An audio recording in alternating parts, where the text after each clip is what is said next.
నమస్కారం. ఈరోజు మనం ఒక అద్భుతమైన చాలా లోతైన ప్రయాణం చేయబోతున్నాం.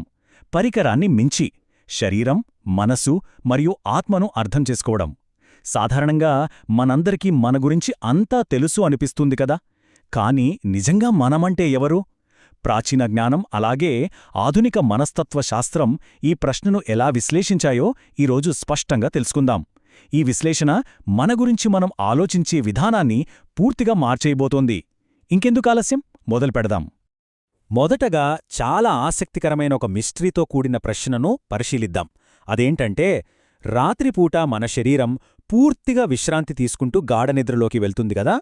అప్పుడు మన మనసు యాక్టివ్ అయిపోయి రకరకాల కలలు కంటుంది. కాని ఉదయం లేవగానే అరే, నాకు రాత్రి ఒక కల వచ్చింది అని మనం చెప్తాం. ఇక్కడే వస్తుంది అసలు చిక్కు. శరీరం నిద్రపోతున్నప్పుడు, మనసు కలలో విహరిస్తున్నప్పుడు ఆ కలను చూసిందెవరు? ఈ రెండింటికీ అతీతంగా ఉండి ఆ అనుభవాన్ని రికార్డ్ చేసిందెవరబ్బా? ఈ చిన్న ప్రశ్నే మన ఉనికిలోని అసలైన రహస్యాన్ని ఛేదించే మొదటి అడుగు. సరే, దీని వివరంగా చూద్దాం. మొదటి పొర శరీరం. దీన్నే భౌతిక వాహనం అని కూడా అనొచ్చు. ఈ వాహనం గురించి మనం తెలుసుకోవాల్సిన ముఖ్యమైన విషయం ఏంటంటే, ఇది పూర్తిగా బయటి వనరులపై ఆధారపడి ఉంటుంది.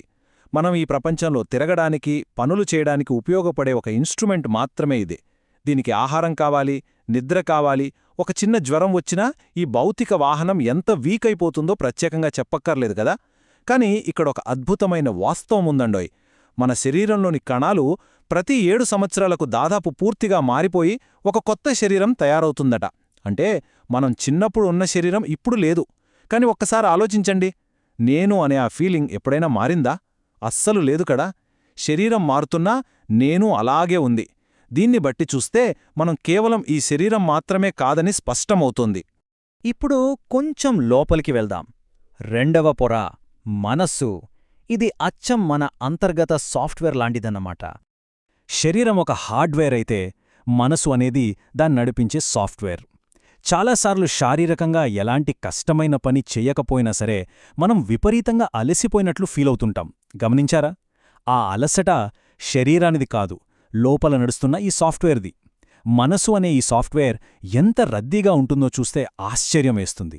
ఇందులో నిరంతర ఆలోచనలు, భావోద్వేగాలు, భయాలు, కోరికలు ఇలా ఎప్పుడూ ఏదో ఒకటి రన్ అవుతూనే ఉంటుంది.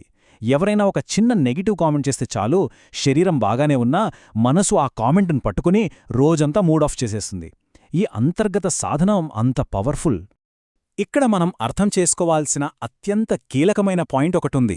మన రోజువారీ జీవితం ప్రశాంతంగా ఉందా లేక నరకంలా ఉందా అనేది ఈ ఒక్క విషయానికే ముడిపడి ఉంటుంది.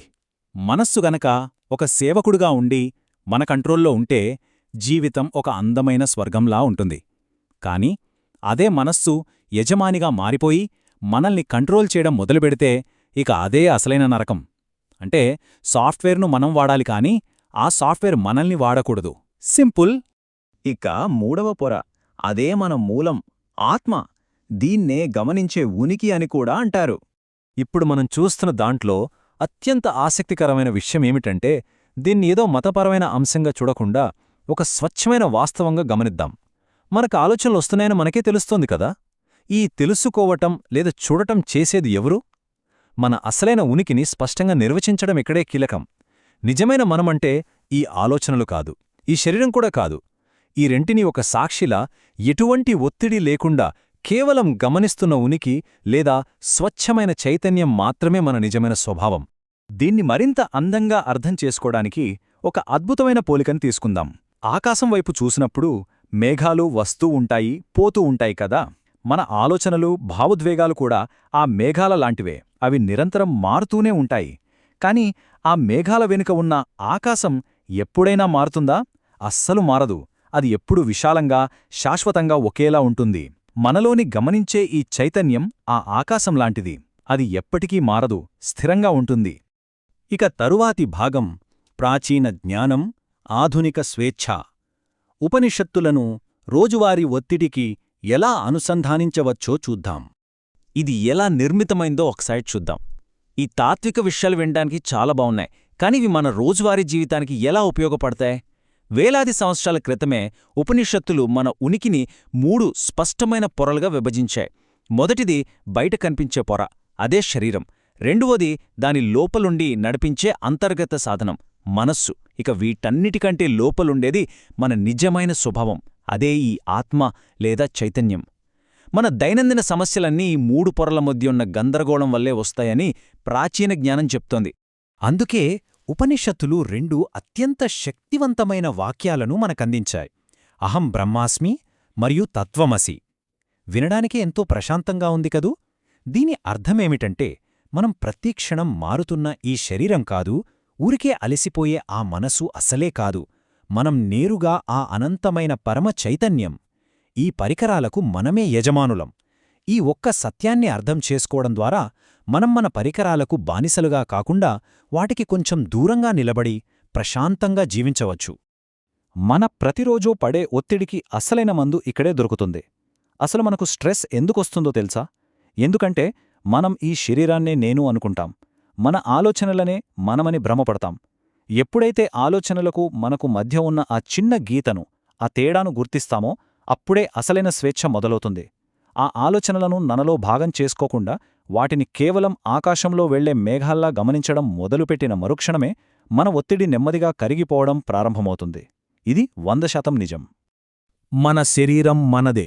అది అద్భుతమైన పనులు చేయగల ఒక వాహనం. మన మనసు కూడా మనదే. అది చాలా పవర్ఫుల్ సాఫ్ట్వేర్. కాని మనం వాటికంటే చాలా చాలా గొప్పవాళ్లం. మనం ఆ వాహనాన్ని నడిపించే డ్రైవర్లం. ఈ ప్రపంచంలో ఎన్నో విషయాలు తెలుసుకుంటాం, వాటి వెనక పరిగెడతాం. కాని మన గురించి మనం నిజంగా తెలుసుకోవడం కంటే గొప్ప జ్ఞానం మరొకటి లేదు.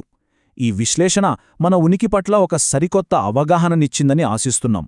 చివరిగా ముగించే ముందు ఒక ప్రశ్న. రేపు ఉదయం నిద్రలేచినప్పుడు నిజంగా నిద్రలేచింది శరీరమా, మనస్సా, లేక ఆ అనంతమైన చైతన్యమా? ఒక్కసారి ప్రశాంతంగా ఆలోచించండి. ధన్యవాదాలు.